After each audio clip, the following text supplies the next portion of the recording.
what's your favorite chart and why? Do you guys remember the jewelry video from like 5 years ago when it was like it had all the chart types and it was like dot plot and like you're gonna make me like totally want to go dig that up.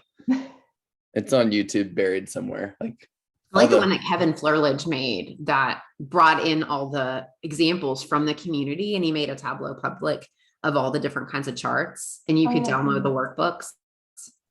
I love that one.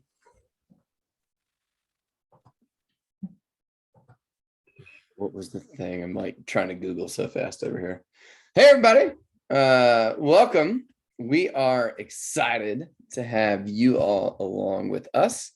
This is the September installment of the Atlanta Tableau User Group. We were just chatting right before we came on. It's going to be interesting next week. I think it may have snuck up. If it snuck up on you, then you're in good company. It snuck up on me, and I think most of us. But there will be a keynote at the Dreamforce on Tableau. I think Mr.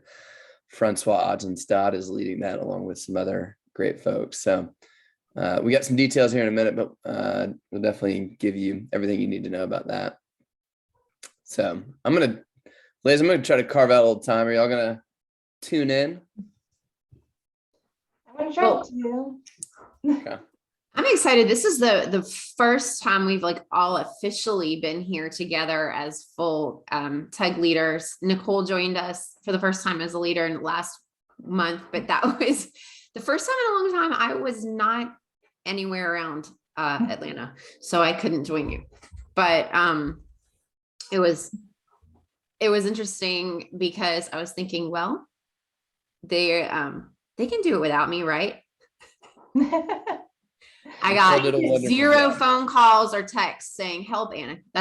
Honestly, it was the first time I realized they don't need me. Well, I wouldn't go that far. We got through it, but we miss you.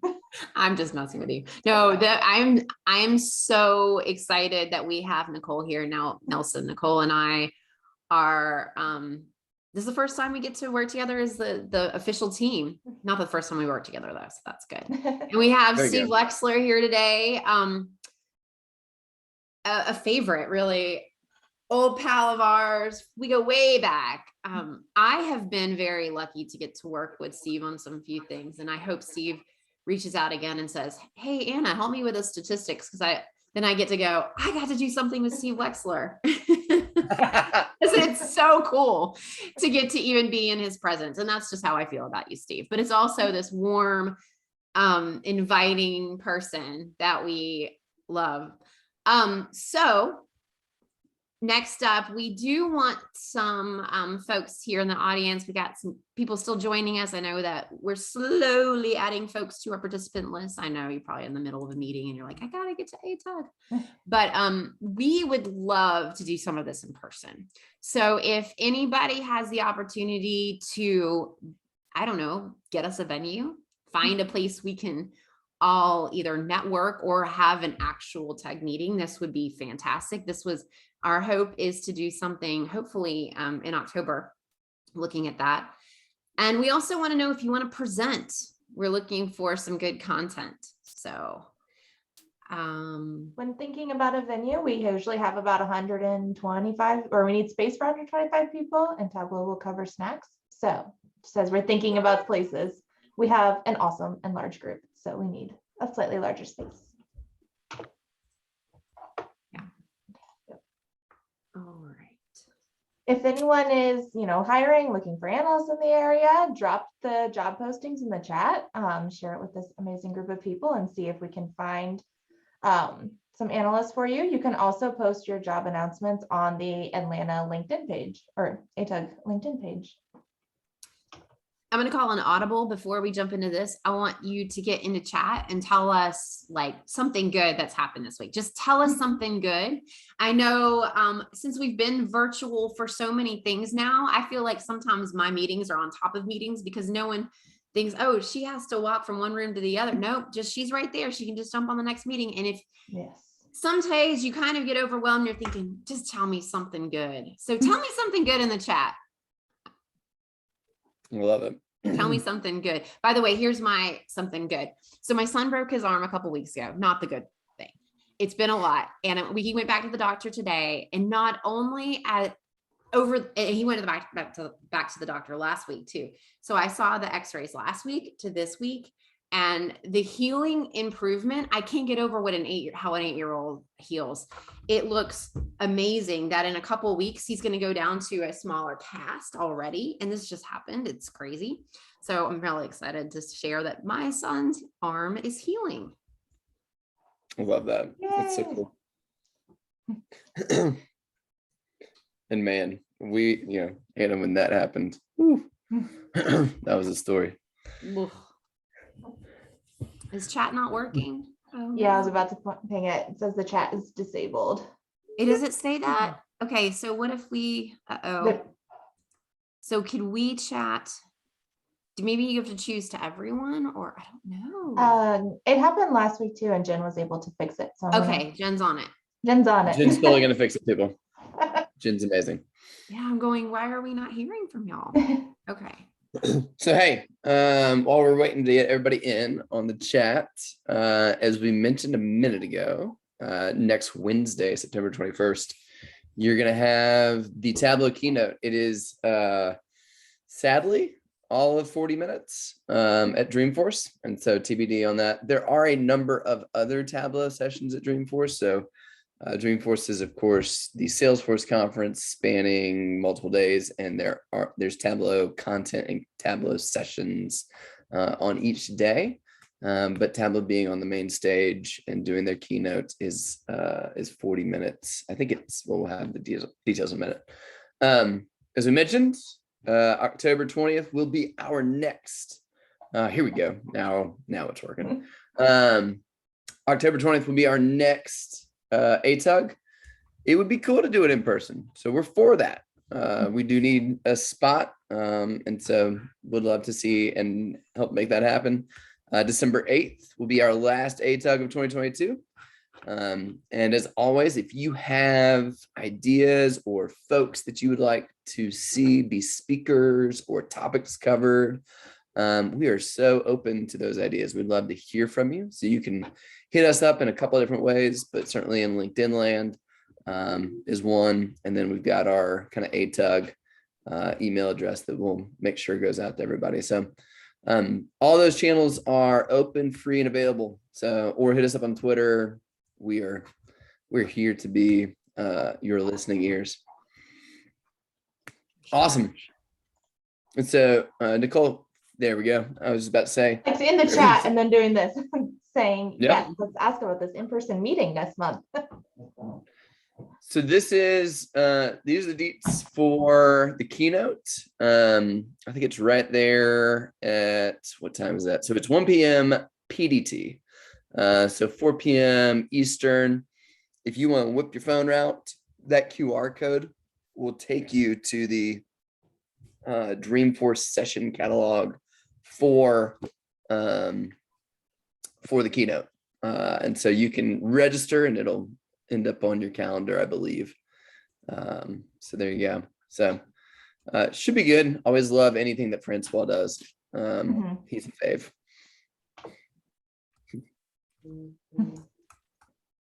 So now who has the pleasure? Maybe we'll all take the pleasure. It will be all of our pleasure, Steve, to welcome you to ATUG and to announce your presence here. I read your blog post article that you wrote around this, and I'm excited to hear your kind of firsthand discussion on it. But this is a great opportunity. First Yeah, go ahead. ATUG meeting I ever attended in person, you were actually presenting at that one as well, Steve, back in 2019. So With cats? Yes, with the cat. Scary cat, Steve. I remember that one well. And this is a good one to take notes on, y'all. So because we're going to do a discussion afterwards, and you'll have the opportunity to ask some questions as well. So if you want the professor to clarify some of his points as we go, jot a note, and you can you can engage with him on the other Or end. to vehemently disagree with me. That's Hey, totally cool. and I can't wait to do it. It's going to be great. Yeah, I'm sure. All right.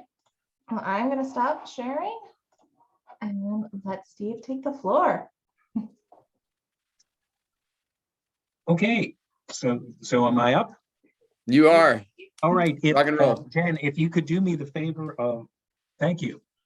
So, hello everybody, and this is a brand spanking new presentation. You were the first people that I have the pleasure of showing it to.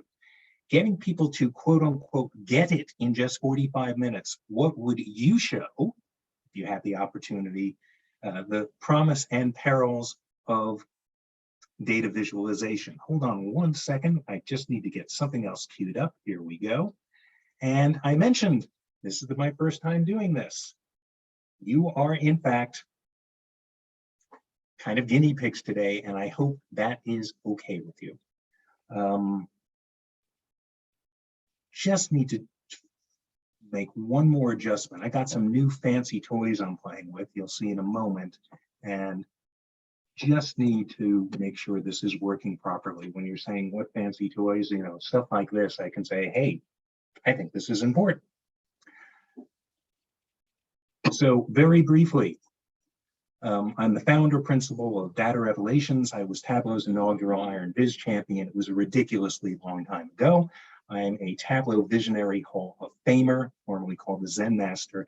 My main gig right now is I am a professional chart looker adder. Yes, I get to, people pay me to just look at and critique their charts and dashboards. It's a incredibly cool job. I'm also the author of 2 books, actually one of 3 authors of the Big Book of Dashboards, along with my dear friends and colleagues, Jeffrey Schaefer and Andy Cotgreave. And I'm also the author of The Big Picture, How to Use Data Visualization to Make Better Decisions Faster. And in fact, that's kind of what I'm drawing from in this presentation today. And let me give you a brief history behind this presentation. I did a pilot workshop around the big picture last March. And now a guy who's emerged as a very good friend, his name is Mark Palmer. He serves with me on the board of advisors to the Data Visualization Society. He used to be a senior muckety-muck at Tibco, the folks that make Spotfire. He's now out on his own, has an incredible record as building businesses and as an entrepreneur and a champion of data visualization, data literacy, and just intelligence. I asked him to be in the pilot for this workshop. He said, you know what? You should think about making a 1-hour version of this, an executive version of the workshop. And that eventually morphed into an article. Well, instead of it being a workshop, suppose it were a presentation. And the idea was, if you only have, you finally got the ear. Hold on, I'm going to make like this beseeched look into the camera at this. You finally have the ear of senior management. They're going to give you an opportunity to pitch this to them and to convince them how important it is to invest in data visualization literacy or graphicacy as kind of a first step to data literacy or data fluency. If you had 45 minutes to do that, what would you show them? What would you do to get them to have that come to Jesus moment type of thing? And that led to an article that I wrote for the Data Leadership Collaborative, which you can find at that URL. Don't worry about finding it now, it's easy enough. But this is my first stab at it. Okay, what would I do in that 45 minutes? And this is kind of a meta presentation. I'm asking for feedback on you. Do you think this would work? Here are the type of things I might show. So let me give you a little more background as to, well, why do I even care about this? Where did this come from? That I wake up some morning and fully blown, oh my gosh, we need to, really teach people about data visualization literacy or graphicacy. Well, this is me the night before every dashboard design workshop I'm going to give. Okay, that's not literally me, this is a metaphorical me, but you get the idea. And I'm worried particularly of the first segment I'm going to give, which is fundamentals of data visualization. And I'm thinking, gosh, doesn't everybody already know this? Some of these people are pretty experienced practitioners that are going to be coming in and taking this dashboard design workshop. And I'm going to start with the fundamentals of data visualization, pre-attentive attributes, things humans do well, things humans do poorly, that type of stuff. And within 5 minutes, something became very clear. So many of the practitioners did not understand the basics. You could see immediately people are leaning in. They're on their phones, not to text people, but to take pictures of the slide that I have up. And so I would feel much better after that first 5-10 minutes. It's like, okay, people are finding this valuable. But it's the second thing that really took me by surprise. So many of the practitioners, these people who are taking the dashboard design workshop, said their stakeholders did not see the value in data visualization. Well, wait a second, what does that mean? And I did an informal polling. I've done both, a real survey, but also show of hands, show of check marks if you're using Zoom type of thing. But roughly 60% said either their stakeholders, their boss, their colleagues, the organization as a whole didn't value data visualization, or they were requesting ways to look at the data that were remarkably unhelpful. Oh, why don't you make that a multicolored 3D pie chart? And well, that's not going to help you make any decision. It's, in fact, probably going to confuse you. Well, why should you care about any of this? Well, if you're thinking about your own organization, and I think everyone here either knows from their own experience or has an inkling just how transformative the good data visualization can be. So maybe you're thinking, well, for my organization, we're missing insights, or it's taking so long to get the insight. But here's the one that I kind of want to hit you over the head with. If your organization doesn't value data visualization, they sure as hell aren't going to value you. It's in your best interest to get people to appreciate what it is you do. And for me, I would argue it all starts with data visualization literacy. You need this if you want to do effective data storytelling, data literacy / fluency. We can have, let's debate for 20 minutes whether we should call it data literacy or data fluency. It doesn't matter to me right now. Creating a data culture. Bottom line, if people aren't fluent in reading and using charts and dashboards, none of this matters. Game over. So how do we get people to become fluent in this stuff? Well, first of all, let me not mislead you, and certainly not intentionally mislead you. Making good charts and dashboards and a good curated presentation and a really good slide deck, that's hard. But using this stuff, learning to read these charts, it's not that hard. I feel I can do it at, in an afternoon practically. And we need everybody to be able to read and use this stuff if we're going to succeed. Well, maybe a week or two ago, I had a little epiphany about this whole presentation. Instead of, people are going to hire me to come in to give a presentation to senior management to get them really excited about this stuff. I said, no, I think there's a better idea, which is, you probably know the hot buttons in your organization better than I do. Let's make this presentation together. I want to crowdsource this thing. I'm going to give you a starting point on it. I put some things together. I've got some ideas. I've got some examples, but I'm going to share this deck with you. Use any and all of the slides that you want. I don't have it quite ready yet. There's got to put some copyright notices and stuff like that. But you can certainly email me. Just go, hey, I'd like a copy of this deck. You can have it. The only thing I ask in return is if and when you come up with a better example, please share it with me and share it with anyone else who is kind of on board trying to evangelize how this can transform an organization. So, all right, let's start. I've got 45 minutes. What do I show? And I probably start with these 4 things.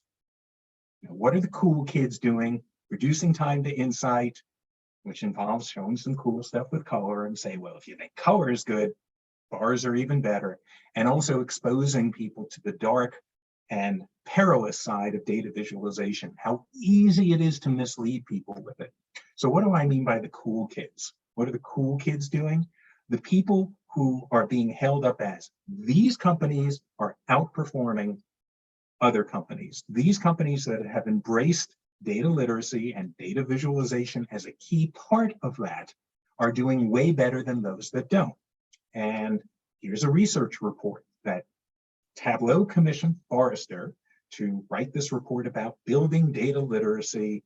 And oh gosh, don't you hate it when there's all these words to read and you don't know, should I be reading the words or should I be listening to the guy who's talking? Essentially, this is saying, hey, people who do this, especially those with more mature initiatives, live longer, have, better relationships with their families. Well, actually, it doesn't say that, better decision-making, productivity, etc. So this is a Forrester research report, a prestigious organization, right? Here's something else. What are the cool kids doing? This is dashboarding pays off. It comes from the MIT Sloan School of Information Research, and essentially says, in our analysis of over 1,000 companies, those that were good at dashboarding were better at other important measures, including innovation, growth, and margin relative to industry. Holy crap. Do you know how much I want this to be true? I, wrote a book with Jeff Schaefer and Andy Cotgreave about dashboards. I want some respected source to say, hey, if you're good at dashboarding, your company's going to do better. Well, how do we get good at dashboarding? Hey, over here, I'll help you. Here's the thing, though. How do we trust these reports? The first one, Tableau commissioned it. Of course, Forrester is going to say things Tableau, wants to hear. And the MIT thing, I'm excited about that. So excited. One of the authors of it, Stephanie Werner, is going to be one of our guests on Chart Chat in January. What's Chart Chat? It's a monthly live stream that I host with Amanda McCulloch and Andy Cotgreave and Jeffrey Schaefer. I'm going to ask her about this. That was just a research briefing, but we'll really dig into the study. All right, so here's what I'm going to ask of you at this point, which is, do you know a better study? There's I got the Forrester and I got the MIT one, but is there something, oh man, this is the thing that just nails it, credible, proved, 47% better than those that don't do it, that type of thing. Are these the best that are out there? Can we find more, or do we want to replace them? So if you got something, I'd love to hear about it. All right, the next piece is about missing insights and time to insights. And I put this under the umbrella of why just the numbers isn't good enough. And I'm about to share a slide that I know some of you have seen before, but the number of organizations and people that I've seen who just don't buy into data visualization and are saying, look, I don't want to see that. Just give me a spreadsheet. Or I don't think there's anything quite as sad as for a dashboard designer when someone says, can you put a button there that will allow me to export the data Excel so I can just look at it as a spreadsheet? Oh my gosh, people are going to die a little bit inside. But I'll ask people, do you have people like this in your organization? By the way, this is an amalgam or composite of every stakeholder, boss, colleague, whatever that I've run into in the last 16 years who essentially say, you can have my spreadsheet when you pry it from my cold, dead hands. And I've got some examples where, okay, let's look at a spreadsheet and I'm going to ask some reasonable questions. Let's see how long it takes to answer those questions. So here's one, and you'll recognize it as Superstore sales data. And what I've got here is, I've got 4 regions along the top, and I've got 17 different product subcategories. So there are 68 different cells. And I'll say, hey, you love the spreadsheets? Can you tell me quickly what combination of region and product subcategory is the most profitable and what's the least profitable? You do not have to do this right now. But it takes people around, and they're trying to do it fast, trying to show how good they are with spreadsheets, right? And good for them. But by the way, here are the answers. Now, it typically takes people around 20 to 25 seconds, and interestingly, about 20% get it wrong. They so want to get the answer quickly, they're scanning through the numbers, they don't find the lowest one, they don't find the highest one quickly. So it takes 20 seconds and only 80% get it right. Now I can make one adjustment to this visualization. It will still be a spreadsheet, but I can color code the cells. Those of you who know this is a highlight table. It's a heat map that has numbers in it. And now it only takes 3 seconds and everybody gets it right. I can see the dark orange thing outlier, and I can see the dark blue outlier. I can also see a bunch of other things like, binders and accessories are doing really well. Tables in general is doing poorly. And so what people like this, because you haven't taken away their beloved spreadsheet. Well, Mark Palmer said, hey, you know what? Think about what that means. You just gave one example, which was essentially takes 20 seconds versus 3 seconds, 80% getting it right versus 100% getting it right. Now multiply this by how many decisions people make and how many people there are, and this really adds up. That's a possible way of doing this. Well, I think at this point you've now got people excited about using color. But color is good, but for accurate comparisons, bars are better. So this is the big leap we're trying to get people to make, is we're about to take them outside of the comfort zone of just the table full of numbers. But we're going to start with the table full of numbers. So this is a fictitious data set. It is showing technical support calls by hour of day and day of week. And we can see there's a big concentration of activity in the middle. Okay, lots of calls here, very few calls there. Reasonable question. On what day of the week do we get the most calls? And on what day of the week do we get the fewest? What hour of the day do we get the most? What hour of the day do we get the fewest? So, well, I would argue I would buttress this highlight table. Highlight table is just a heat map with numbers in it, with a marginal histogram. Marginal because it's in the marginal, and histogram, for now, let it slide. It's just a bar chart with fat bars. That's not technically what a histogram is, but it's really easy for me to see, oh, okay, there's the biggest, there's the smallest, hey, there's the biggest, there's the smallest. Now, if you get pushback, they're going to say, well, why didn't you just put numbers in? Well, I can put numbers in as totals, but when I do that, I have the same problem that I had with that 68 cell spreadsheet. I have to go sequentially through each number and then try to remember, is this the biggest number? Is this number bigger than that number? Wait, is this the smallest number, etc.? Let's say I color code these things. Well, problem with color coding is because the magnitude of the numbers in the totals is so much larger. Yeah, I can see this is the darkest and this is the lightest, but now everything in the middle gets kind of washed out. Let's say that you even did succeed in this case in coming up with a color coding for the inside of the table and a color coding for the totals. I want to show you that color is good, but it's not great. Let's look at just 10 a.m. and 11 a.m., the totals for it. I can see that 11 a.m. is about twice as big as 10 a.m. How do I know that? Because there's a number in there and the math isn't that hard to do in your head. 1376 is about twice as big. Here's a great test of a data visualization. If you take the numbers out, can people still understand it? I'm going to take the numbers out. I can see that 11 a.m. is darker than 10 a.m.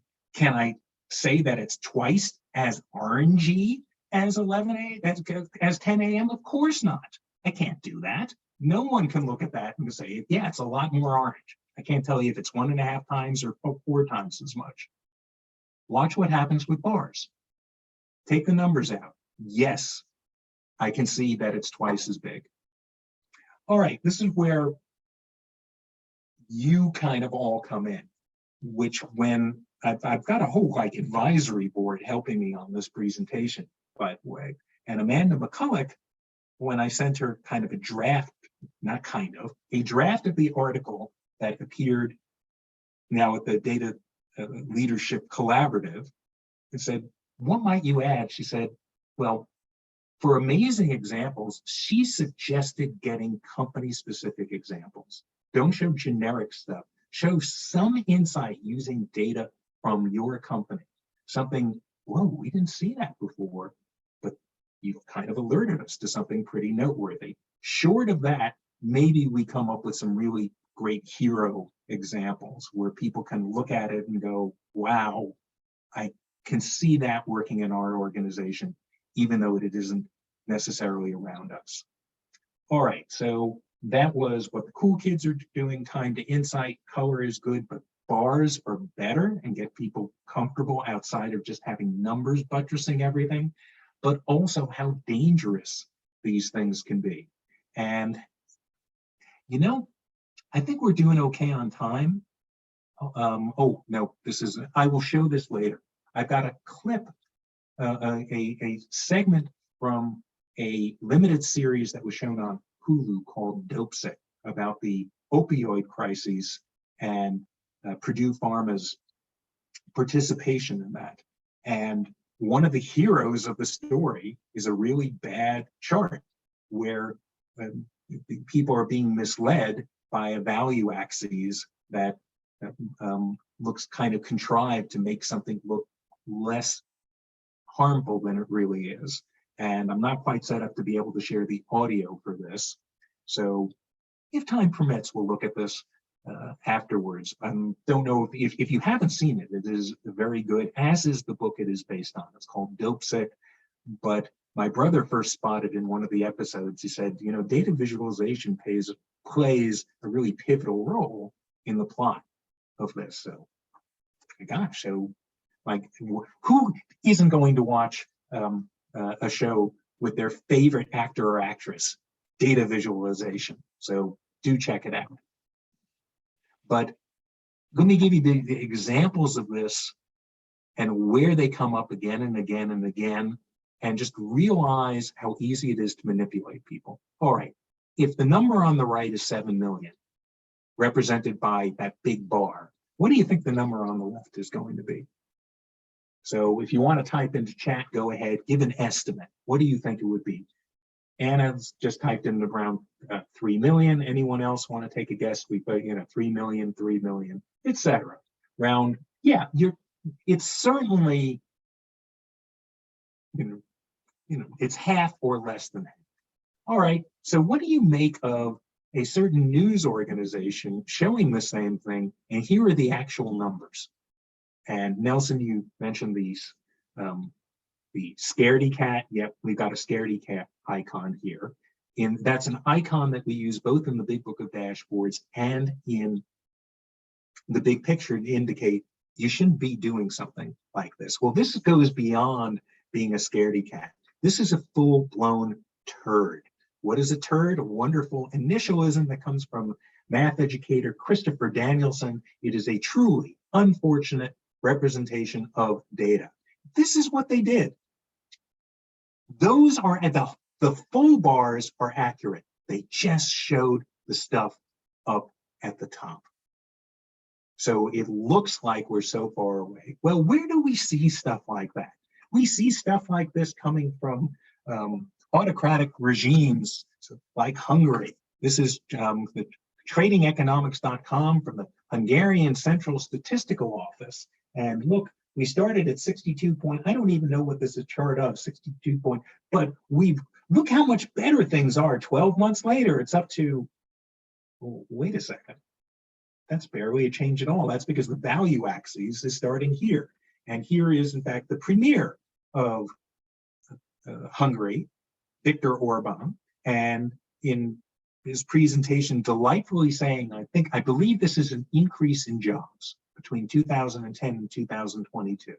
Now, it looks to me like this 3D bar chart, and yeah, you shouldn't be doing that, but it looks to me like it's about twice as big. Wow, this administration's great. We've gone from, we've almost doubled employment. Well, it's actually gone from 3.6 million to 4.7 million. Ah, well, that's an autocratic regime, in Hungary. That would never happen over here. Oh, yeah? Here's something from the office of the president. Now, at least the title is accurate. Retail sales are up 14%, but look at the size of the bars. You go, wow, retail sales are up a lot.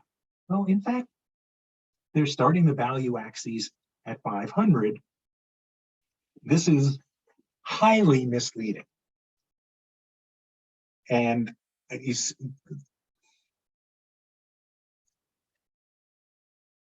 I think you want everyone in the organization to be informed consumers, looking for this stuff, understanding the stuff. And you want them to have the confidence to call BS. Couple of things about this. One is, please make sure before an important chart goes out, somebody proofs that aspect of the chart. Are we misleading? Excel has horrible defaults when you have values that are close to each other with bars. Excel will, without you knowing it, say, oh, I'm going to do you a favor and not have the value axis start at 0. Jeff on Chart Chat last month or 2 months ago just did a great example of that, where once the values got close, someone coded something into Excel 30 years ago, and that's now become the default. So that's one thing. But the other is just recognize when someone who's pitching to you, someone who's trying to get you to trust them, who wants their business, may be misleading you with this. And everyone in the organization should have that type of BS detector that's there. All right. Don't know if this is, 6 months from now, who knows what of this is still going to be in the presentation? Are we going to add more examples here, take this away, show the Hulu example with the school, the dope sick example? Don't know. But let's say, we've now, hey, we've succeeded with this. And people are, we're in, we're ready to do this. Okay. What do we do now? Well, who's going to help you with this? Well, there are a bunch of organizations, including the one that Nelson runs, that can help you with this. But let me tell you about a few that I know about, a few that I'm going to offer some caveats. But Ben Jones, dataliteracy.com, he used to be head of Tableau Public, and now 100% tool agnostic, and is passionate about getting entire organizations to be data literate. That's what Valerie Logan is doing at the Data Lodge. I have mad respect for both of these people and what they're doing. Data Visualization Society, they're doing some great stuff. I think they're more geared towards the individual practitioner versus, oh, I want to drive change in my whole organization. The dataliteracy.org, that is run by Click. And in the past, it was really tool agnostic. I spent some time there, and my hesitation in endorsing this is it really looks like they're trying to funnel you into Click and to buy Click stuff. And that's a bit of my concern with Tableau's pledge to upskill 10 million people and create, make these people data literate, or data fluent. And I've spent time there as well. And I can say it doesn't feel quite as much like it is a funnel to get people to buy Tableau from my limited experience with it. But that's my hesitation, is people kind of have a vested interest in this. And that's my issue here with there's an organization that I've been partnering with for a while, and I love their blended approach to learning. And they are teaching data literacy and data science. They're called Modal Learning, but I'm involved with them. So any adoption of that, and I benefit indirectly. But I got to argue, and this is where all this stuff is, in fact, a little self-serving on this. This is step 2. Step 1 is everyone in the organization needs to have a fundamental understanding or graphicacy. It means just being comfortable with the language of charts and graphs and not recoiling or feeling frightened by it, and helping the data non-competent. And that is, in fact, why I wrote this book. So I'm comfortable recommending all these things because, yeah, but you know what? Everyone in the organization is going to need to be able to read charts and graphs. Think about reading books, right? for a second. How many people are going to author a book? Some. How many people need to read a book? Everyone. That's kind of the analogy I have with this. So have a look at it. You can go to datarevelations.com or bigpick.me is the shortcut for that. And you can download a free chapter and see if it's like, hey, this looks interesting.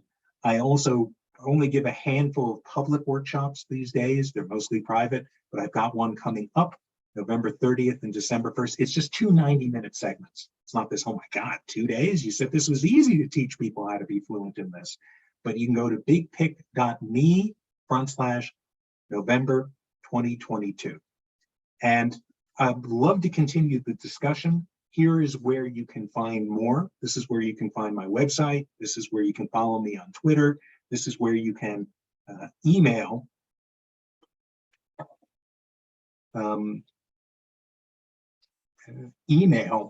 me. And hey, have people noticed, by the way, that if you look at a lot of my examples, I seem to be like that highlight table. I'm going to, I use blue and orange a lot. If people in chat, if you could type in, why is it that, why did I use those colors in the highlight table? Why am I using those colors here? If you look at the big book of dashboards, you'll see, look at the cover. The side of the cover is orange. Courtney Hill is saying, yes, color blindness. Okay, that is one of the reasons I am using blue and orange. Here's the other reason I'm using blue and orange. They're the Mets colors. Sorry, I wanted to make sure I never get invited back to the Atlanta Tug, so I had to give a little plug right there. Please don't kill me with doing that. Hold on, can we just go back to showing that? Yep, there we go. I'm sensing Nelson blood boiling, maybe other people's 3, 2, 1. Okay, that's probably enough at this point. So thank you for letting me get away with that, not cutting, the power off too soon and allowing me to show that slide. And I will now be a hero among my friends here and unwelcome at the Atlanta Tug, at least for 6 months. I'm probably being put on probation. And we can, couple of things. One is you certainly don't need to spotlight me any longer. And if you like, I can show that clip, or people can just look at it on their own. Up to you. Well, first off, Steve, thank you for all of your presentation right up until the last 30 seconds. Yeah, that's I know this is wow. You are an obnoxious guest, Steve, but thank you, Nelson. I love it. That was fantastic. Ladies, thoughts on the content, questions, ideas that it sparked for you, reactions for Steve? That graphicacy point is the one that I run into the most in my work, because I get leaders who hear about BI and they hear about data viz and they hear about all the insights it's going to generate, and then when you give them something, they don't know how to read it, but they talk like they know how to read it. So that part, I think I'm really glad you brought that up, and that has to be the key before you keep going. You make them more comfortable with this. Realize no one wants to. I'm going to give you a little preface to that, and then we can open that up. By the way, do we want to? I'm going to. We have an idea, but I don't want to jump the gun on this. Which is, at some point we can make everyone who is an attendee a panelist, and anyone can unmute themselves and ask questions, and we can have a discussion. I don't know if you're ready to do that now. We certainly can. But Nicole, you brought up all right, leadership isn't they're talking a good game, but in fact they don't know how to read these things yet. And how do we make them comfortable with getting to that point? Because no one wants to come off as being ignorant. Gee, I don't want to be, my God, I'm senior manager here. I can't let it be known that I don't know how to read a such and such. And we're not even talking about, a 270-degree reverse sand key with an exotic twist or anything. Some of these charts we're talking about a stacked bar chart or something like that, or how to interact with the dashboard. So that's a big piece of this thing, is no one wants to come off as being ignorant. That's conversations that I have with analysts, and our job is to make it insightful for them. That's why they need analysts, and that's why we need to help them and figure out how to help them, to your point, so that they don't feel like they're ignorant. And how can we help get them to that level that then this is being helpful and helping their company. Steve, one of the transitions, and I do think, honestly, if we want to go ahead and begin to open up the floodgates and bring everybody over into panelists, I think we'd still be open to that. And I'll go ahead and begin to stir the pot a little bit as that's happening. But Steve, one of the things that I think you even pointed this out recently, but I've appreciated the shift in the verbiage and the language that's happened over the past probably 12, 18 months, where we've gone from kind of talking about this idea of data-driven decision-making to data-informed decision-making. And I really like that.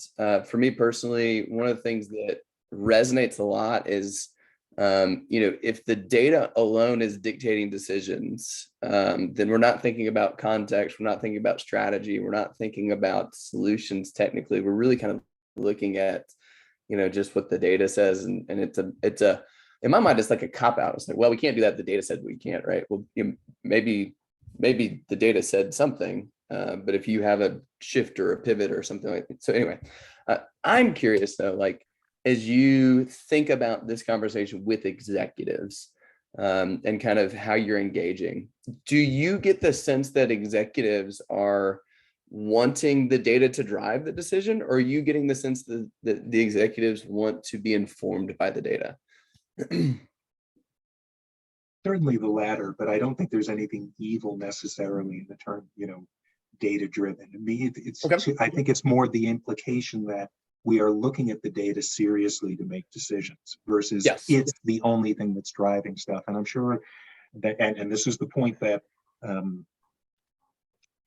Hannah Fry made at the Tableau conference about, you don't want to be data driven, you want to be data informed, I'm sure. And then the whole discussion about data literacy versus data fluency, Jordan Morrow must be, no, we don't want to be doing that. I wrote a book called Be Data Literate, Not Data Fluent. Oh, I wrote a book called, Be Data Driven, Not Data Informed.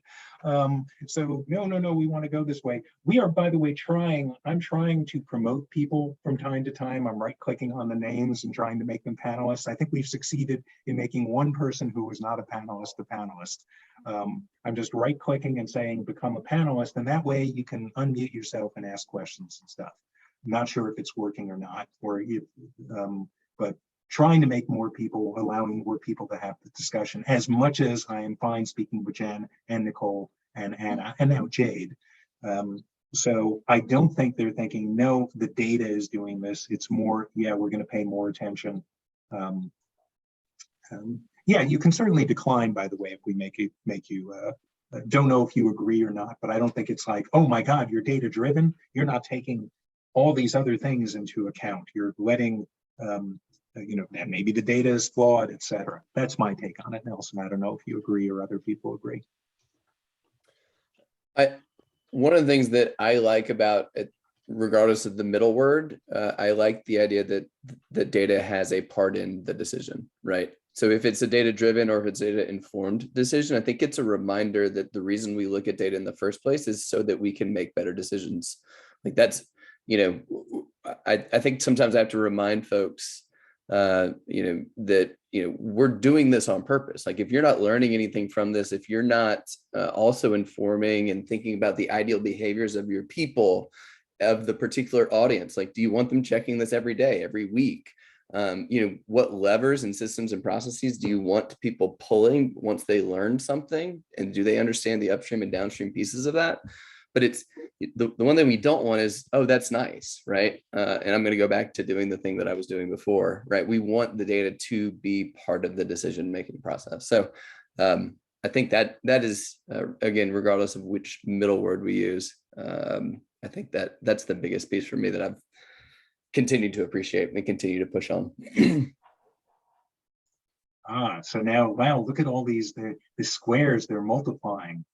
It's Here they come. in a kinder, gentler era, we could say, oh, it's going viral, but probably not now.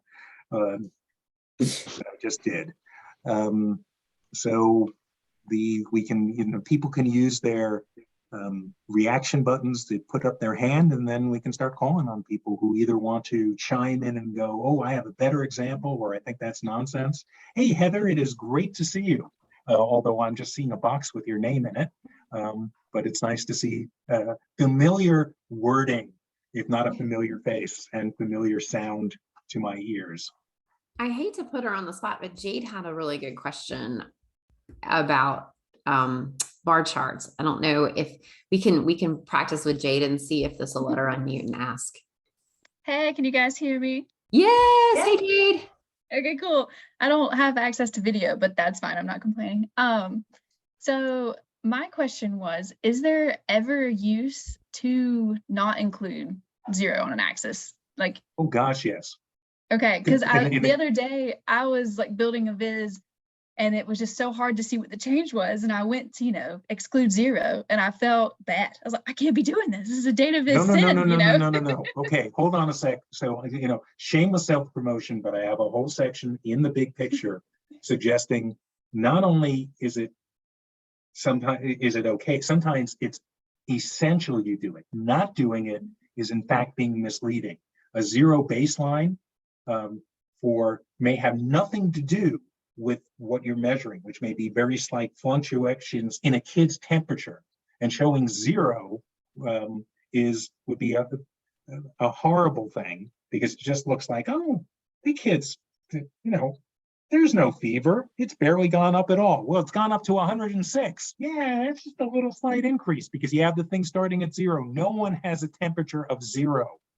So that said, it is probably never cool to do it with a bar chart, because people are looking at comparing how big is this bar versus this bar. But with dots, maybe with lines, etc.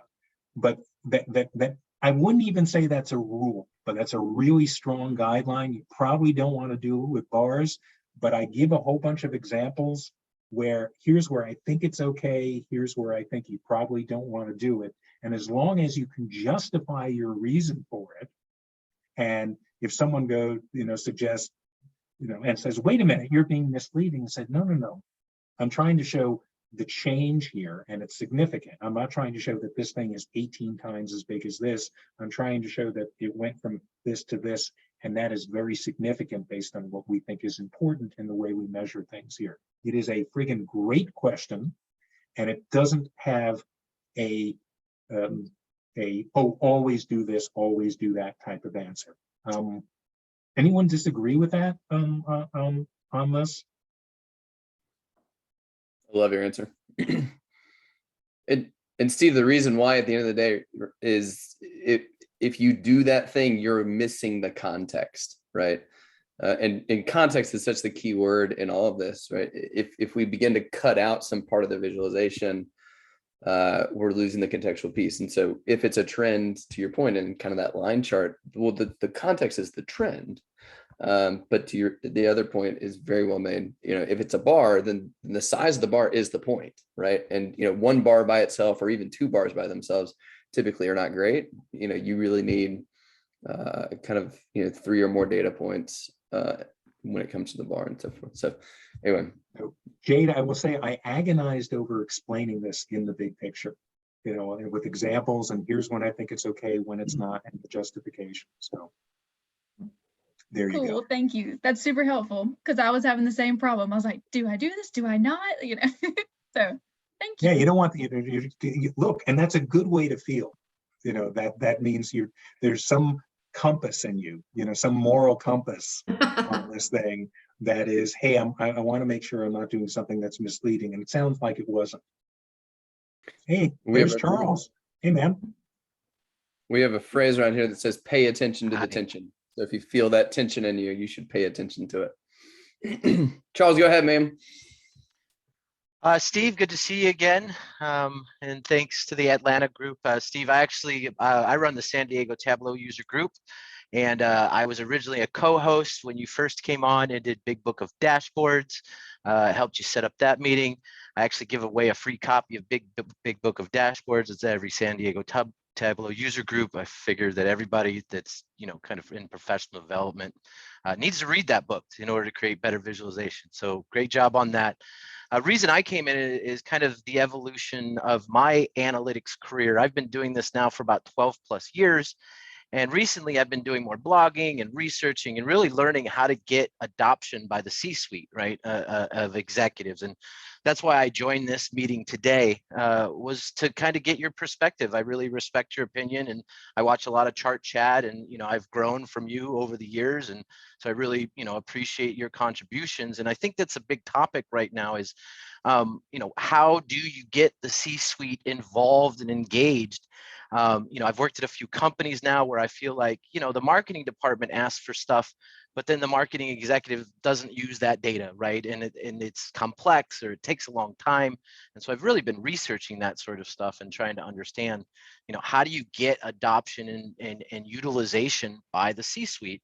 And what I really liked about today's chart is kind of use cases and providing examples, not just like industry specific or tool specific, but company specific. And what I had said in the chat was, I'm kind of a consultant on the side now. I'm working with a lending company. I went and found 4 or 5 examples of how did a lending company use dashboarding, use analytics to drive results. And a big thing I got from you today was that crowdsourcing example. Bring people in, not the executives, but other people that have skin in the game to say, hey, we want data visualization too. How can we work together, crowdsource, and put together a presentation that can help get the C-suite on board and engaged and very interested. So I love that idea of crowdsourcing. And like yourself, I find in my evolution in analytics, in the analytics space, right, use cases are very helpful in driving the interest. So love what you're saying today. Can't wait to get your new book, and just thank you for everything that you do. Oh man, thank you for the kind word, but also be part of this group. You just gave you said you found some particular examples and use cases that you knew were going to resonate with this particular audience. And maybe that can become generic enough. It was a big epiphany when I realized, wait a minute, I'm not going to come in and be the savior. Oh, hire me to come in and give the greatest presentation ever, and the executives will be saying, yes, sign me up for this. It's, oh my gosh, there's so many people who have better examples, better ideas, etc. Collectively, we will create this better presentation over time, and all of us are going to benefit from this. Oh, well, we got to mute somebody here. There we go. Yeah, I mean, I'm researching it, Steve, and I'm trying to write blogs when I have free time between being a dad and running a Tableau user group and 50-hour work weeks. Boy, do I hear you. Right, but I'm enjoying researching the topic and blogging on it. So when I have examples or information I can share with the larger group, love to bring it to the table and help kind of brainstorm on the best approach to reach those goals. But all of us here, do you see how we all benefit from this thing becoming more in demand, more desirable, more people excited about it? In my case, look, self-serving. I sell more books, do more workshops, do more presentations. More people go to Action Analytics and these various organizations. They hire Nelson, they hire Anna, they hire Nicole, they hire Jen, hire any of the practitioners. In your own organization, they want to say, oh my gosh, we now kind of get what you can bring to the table. You are, we want to make sure you're really happy here because you're good at this thing. So it's in everybody's best interest to get people excited about the possibilities with this. And that requires teaching, training, change management, and coming up with better examples that resonate. Charles, one thing I'd add to this conversation, which I think is a great one, is there's a guy named Donald Miller who wrote a book and has a whole mindset around this idea of story brand. And the idea of story brand is very much that rather than telling you what to do, you're inviting someone into a story. And so as you think about having, trying to persuade or engage the executives into this more analytical conversation, that data storytelling is some version of kind of an invitation into a larger story. And I would, that's been something that we really wrap our arms around is how can we not just tell you what to do, because ultimately, nobody really wants to be told what to do. But if we invite you into a story that you're a part of, or that, you have responsibility into or accountability into, and we can help you see how it's made better. That's a much different experience than it is to be like, here's your dashboard. So there's just another way to tweak it, to think about it. Completely agree with that, Nelson. And that's kind of how I've evolved. Like when I first started off, it was Excel, SQL, throw data out there, data dumps. People weren't looking at it, and I learned from experience to say, well, I got to do something differently. And the influencing, inviting them, bringing them in, that concept really resonates with me and resonates with my my customers. Love it. Thanks for coming all the way from San Diego. That flight must have been terrible, but glad you're here.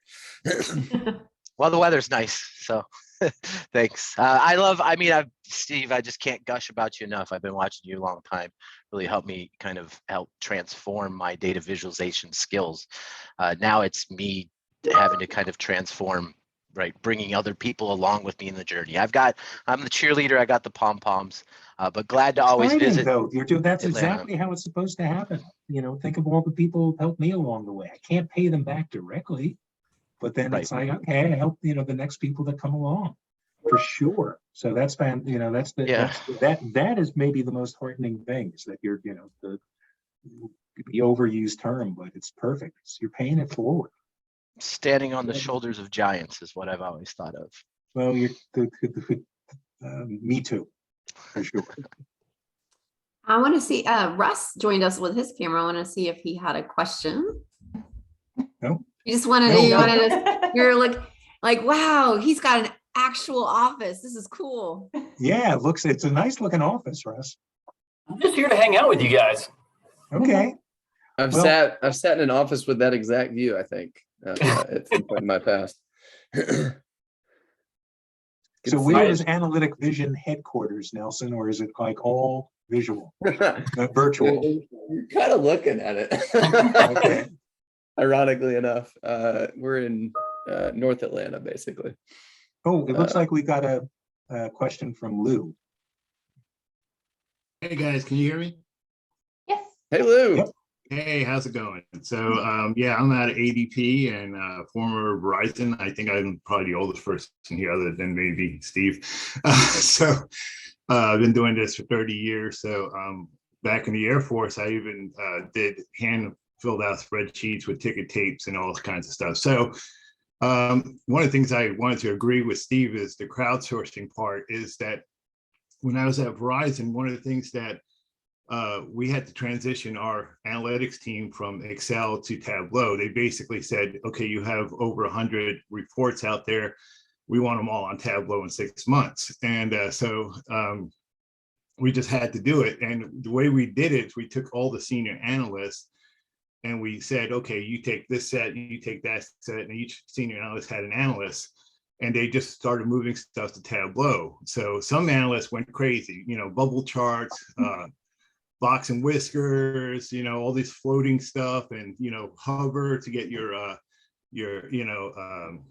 tag data, your marks, and all that kind of stuff. And basically, I told my analysts, I said, here's what we're going to do. We're going to build Excel in Tableau. So we're just going to move it over and make it look the same for now. Let's say we'll add visualizations and all that kind of stuff, but you got to respect the end user, that you can't just change everything overnight and all of a sudden expect them to adapt to it immediately. And what I did is this is where I agree with Steve, is I started crowdsourcing it. I reached out to all the leaders and said, look, here's the initiative from the analytics team. We have to move to Tableau, but this has to mean something to you. To me as an analyst, I already know what it says. I live in this data all day, every day. You're the business owner. You have to make decisions. And that's what we did is we moved it over, made it as seamless for them, and then started introducing it and building visualizations that made sense to them. And what really kind of proved out and this whole crowdsourcing idea was that the guys that went full-blown visualizations actually had to pull it all back and had to start all over again because the end users didn't know what to do with it. They were just looking at it like, I don't know what this tells me anymore. So it was so I really respect the conversation here. And again, I'm the youngest person here. I love learning from you guys, and I'm definitely gonna really participate here and improve my skills. But I do agree where Steve started this is the numbers do matter, and scaling. I've always preached on the scaling thing. Be careful on your scales and your axes because you're going to mislead people. And as a matter of fact, I'm going to tell you one last story. I was at Verizon, and a guy walked up behind me. He says, "Hey, that line's going in the wrong direction." And he was all upset. And I just clicked on something. He didn't know what I clicked on. And it was pointing back up. And he was like, "Well, you just corrupted the data." I'm like, "No, you were looking at 3 days. I just backed it up to 30 days. So it's all perspective. I just happen to be looking at 3 days when you walked up, but over 30 days, we've improved. But the last 3 days, we had a small dip, so axes and perspective matter. So I'm going to just distill something. I'm going to ask anyone who wants to comment. I've got my thoughts on something, but if I were to distill, there were nuances to this. Distill it and say, hey, when we migrated, it was when we tried to go off in crazy directions with visualizing, it didn't work. Success came when we just duplicated what we had, what was in Excel, and duplicated it in Tableau. Well, as a starting point, just to because you want to move, we had to move people to a new tool that they've never seen Tableau before, ever. So we had to do, so what I wanted to told my analysts, I'm like, look, they're going to get a link next week, whatever, 3 months from now, they're going to get a link to a brand new tool. They're expecting a spreadsheet attached in an email. Now they're going to get a link and they're not going to know what to do. So when you click on the link, it should look the same at the first glance. And then a week from now or 2 weeks from now, from that point, we'll add in the visualizations. And, the adaptability was much easier because, like I said, they were used to getting a spreadsheet, with, let's say a pivot table, and all of a sudden, they still had their tool, but then we added the visualizations, which really just enhanced their experience. So I guess the point I was trying to make is that you can't just dump people, like even here at companies I work for, you'll have somebody come down the line like, "Oh, we're using dbeaver." Okay, we all use Microsoft SQL. We're supposed to just start using dbeaver right now.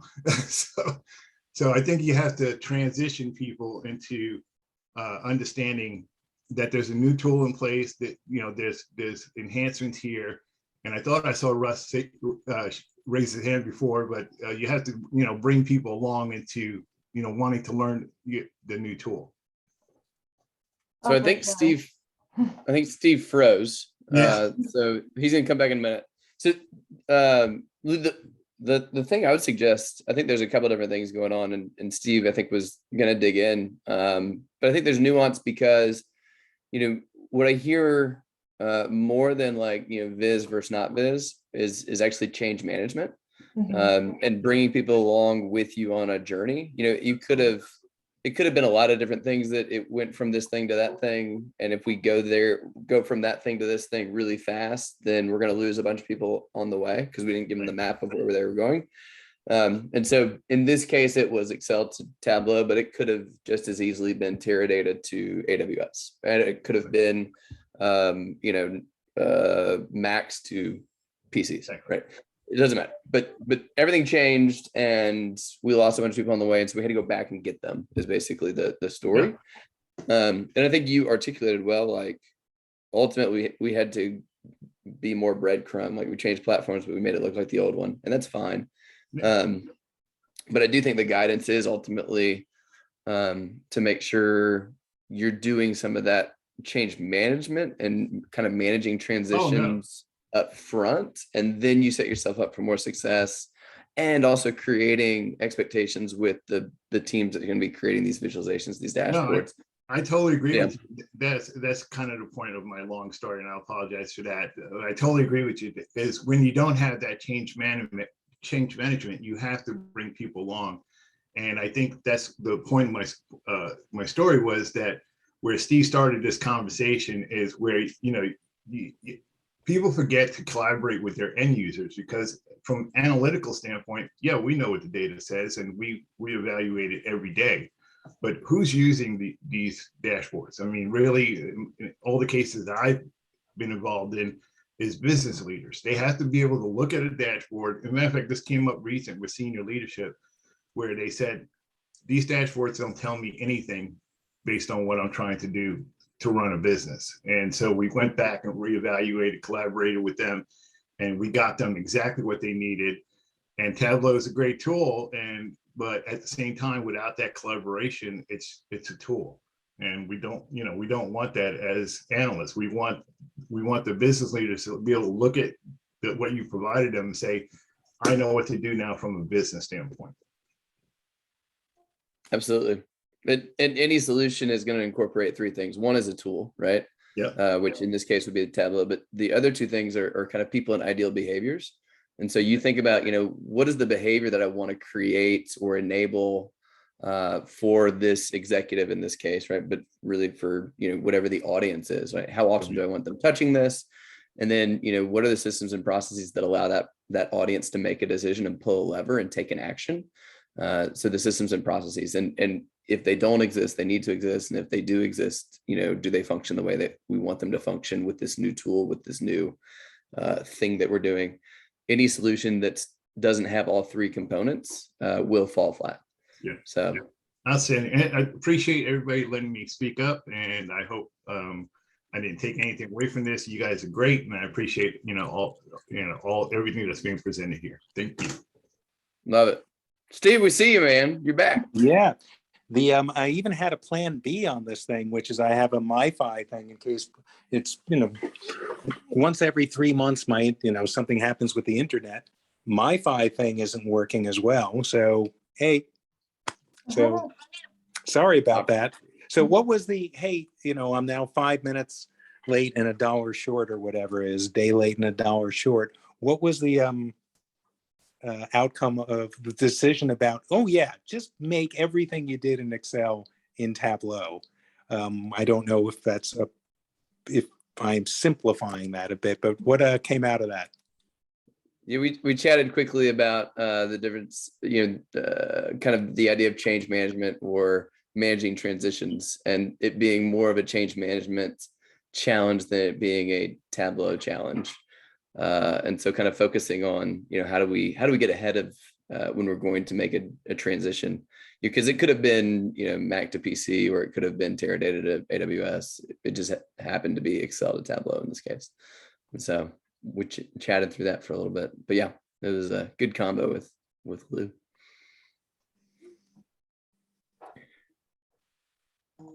Mike. Hi, good afternoon, everyone. Hey, man. Thank you, Steve. I've been writing notes ever since you started, and thank you. I don't even know where to begin. But I do have a question though. Within my organization, I hear how crowdsourcing and training and use cases have been impactful. But as I'm very new to my organization, I notice there's a stream between the user and the correlation between the data. Our end users, our sales reps, they're very hesitant in correcting their behavior and how they input the data. Therefore, the data is considered invalid because, they don't even expect the data to be inputted correctly. So in order to get our our shareholders and our senior, reps to improve or want to get involved with the data, how can we change, our sales reps? How can I influence, or how can we as a hope what I'm saying makes sense. It's the step before actually getting to the data of, crowdsourcing and use cases. If the data is being put in wrong to begin with, how can I change that, or any advice toward that? And I hope what I said kind of makes sense to somebody. No, it just makes a lot of sense. But I'll let other people speak, and then I'll give kind of my take.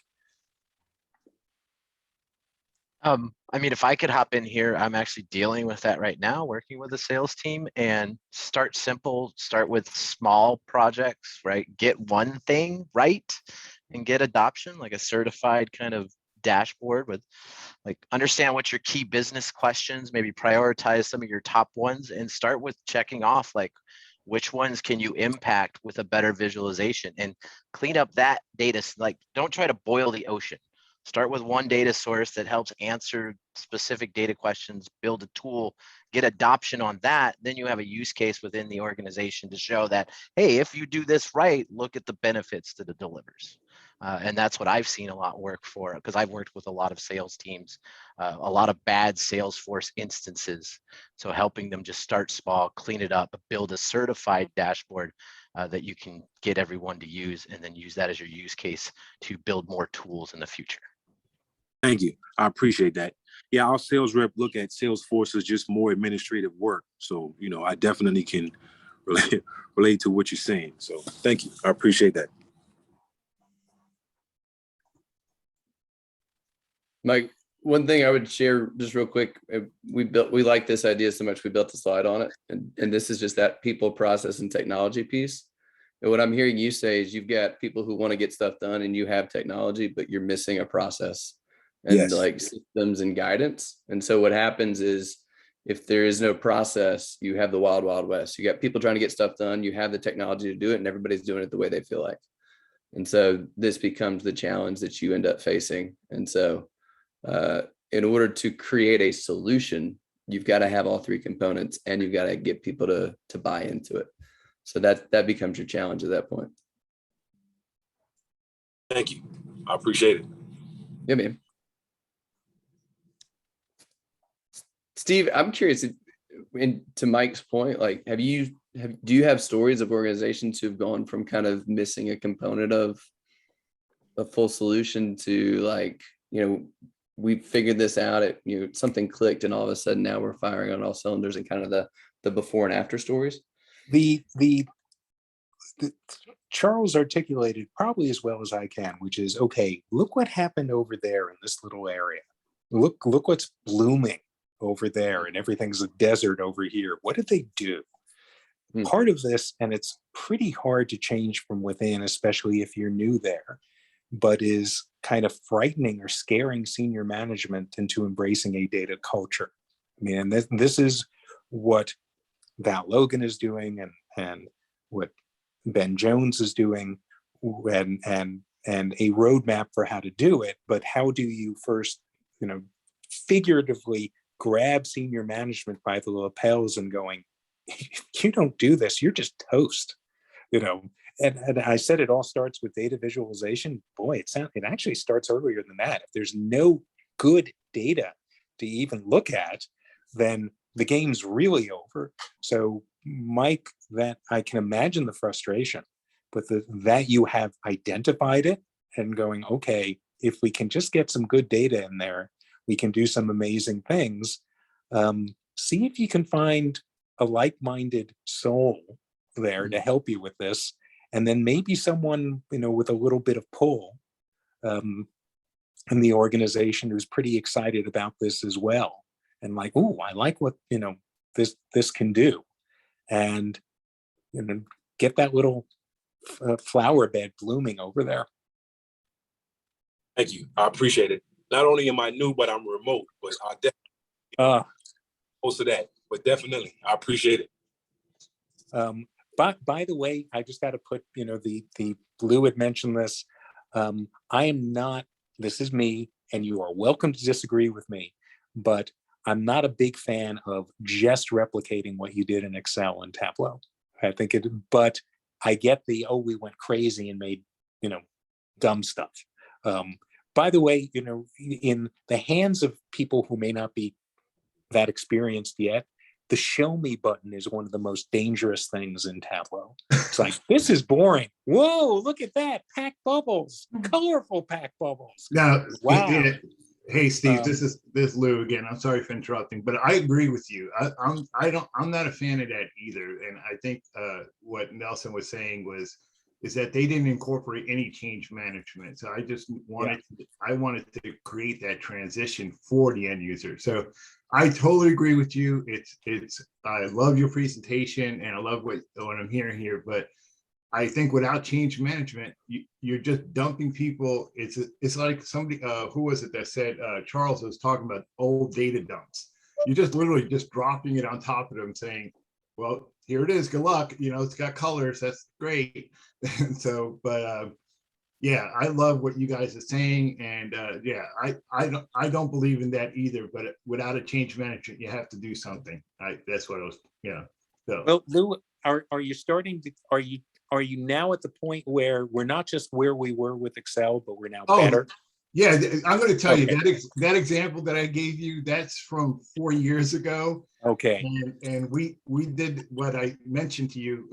We did that for 3 months, and then we created a new muscle memory, and then we took them on the ride of Tableau. So, hey, you got a huge Tableau cheerleader here. So okay, I've got a fun backstory for you. Okay, because it is, do not be, those of you who are trying to embrace this and drive change, do not be discouraged by failure with this. Consider yourself what it would be like to be a Major League Baseball player. If you succeed 30% of the time, you're winning, okay? Gosh, if the Mets only had hitters that were succeeding 30% of the time, I might be happier this week. But so years ago, I got hired by an organization that said, hey, and it was something around survey data, which is my little subspecialty. And it is taking a bunch of people working full-time, 3 weeks out of 4, full-time, to produce these monthly decks, these monthly reports. If we did this in Tableau, can we do it faster? And they wanted to make it look exactly the same as what they had before. Think of this big balanced scorecard thingy with red, yellow, and green all over the place. And I said, well, yeah, we could automate it and do it a lot faster, but this could be an opportunity to do it better. And they said, better? What could be better than red, yellow, and green? This is phenomenal, isn't it? I said, well, give me a shot. And I wrote this kind of white paper saying, well, here's what you're trying to show. And look how much more effective it is to do it this way. And oh, instead of this, show it this way. And the client, my client, loved it. Said, you're right, this is a better way to do it. Their client went, nope. We want it exactly the way we've always had it. Red, yellow, green, etc. That little white paper, which I said, gee, if you have this data and this circumstances, instead of showing it this way, maybe we should show it this way. That was the catalyst for the big book of dashboards. That's why the big book, it was, gee, if you have this situation and this type of data, here might be a good way to show it. But I failed with this particular client. Now, it led to a pretty good book and a wonderful collaboration with Jeff and Andy, but because along the way, there was someone who was kind of a jerk. The clients, my client's client just said, no, you're going to do it my way. I don't care. And so, all right, there's not a lot you can do when that happens. Collaboration and working together and trying to come only works if there are no jerks in the mix. If there's a jerk, there's nothing you can do. I'm gonna jump in here because we're gonna be shut down at 2:30 no matter what. I wanted to make sure, Russ, I want to make sure if he had a question, he got his answer. Also, just to summarize a few of these points, there's so many points here. I wanted to say that, show me button, I agree, scares me. And also analytics tab for me is be careful with that one, because I'm an analytics person. I'm like, you just can't throw that trend line there. So don't get me started on that one. Also, simple charts, actually not so easy to do. So give yourself some grace as Steve said, just try it anyway. What is it that Qui says, Nelson? Don't let great get in the way of, or perfection get in the way of good, and don't let good get in the way of starting. I love that quote. I think that's great. Let's see here before we start wrapping up, and we're going to throw some links in the chat here. I wanted to see if Russ still had a question. He may have a bolt. I was just going to throw in my 2 cents on the Excel versus Tableau scenario, and it also applies to what Steve just described. Is when a customer says, "Hey, I've got it in Excel, just make it like this in Tableau." I think the best way to do that is go ahead and do that to meet them where they are, but also do it in a viz. So you say, "Here, look, here's your Excel in Tableau. It's just what you're comfortable with, but look how much better it could be." And that helps bridge the gap from, I can only see spreadsheets. I can't, everything else just blows my mind. And then when they see it, they're like, "Oh, okay, now I get it." And it kind of opens their mind to what is possible with data visualization. Love that. Yep. Does your board say get 1 time better today? 1% better. Oh, 1%. Okay. I didn't know if that was an X for times. I'm like, I'm 1 times better than, yeah, I'm good. No, 1%. Well, that's just going to be compounded. We can do Yeah. on how 1 that time works. better now. Yeah, Russ, I think that is wonderful recommendation. And you don't want to come in with sharp elbows. It's like, hey, I'm the data viz genius. You're the idiot. I know better than you do. It's more, hey, well, what are the questions we're trying to answer? Yep. And which ones, which of these is it easier and faster to answer? And then they'll probably appreciate your kind helpfulness in getting them to embrace this and say, well, look how easy it is for us to see where the outliers are, or where the problems are here. Look how hard it was over here. That's a recipe for success. You're working directly with the stakeholder and helping them embrace this. So Russ, point really well taken. Thanks. All right. Well, I think we need to wrap things up, and thanks, Steve, for all of this amazing advice. It looks like we have very similar pain points. I just put in chat, maybe we need to have a networking event just so we can all come together and brainstorm, because this has been what a great way to do that. Maybe we'll fly Steve in for that too. And well, I'll have the deck available soon. Fantastic. Nicole, Nelson, where'd you go, Nelson? Man, I can't see everyone's faces anymore. No, thank you all for coming and chatting with us, and thanks for all the support we're getting here. And we hope to see everybody in person in October. That would be wonderful if we could. So I know we'll be reaching out to some people who volunteered, and thank you so much again, Steve, for your time. My pleasure. Thank you. Absolute delight. I had a blast with everybody. Let's go, Mets. Really pushing the envelope there, buddy. Yeah, I know, Nelson. Love you. I'm not mad. Yeah. I think friction can be fun sometimes. Like, oh, just Yeah. bring it. I mean, I'm a Braves fan, but all right. Well, see y'all soon. Stay tuned. Make sure you grab those links before we shut down. You're not gonna be able to grab those again. LinkedIn, Twitter, YouTube. That way you can stay connected and make sure you know what we're gonna do next, since we don't have a plan yet for October, but we're waiting on it. So fingers crossed we can get something in person. Awesome.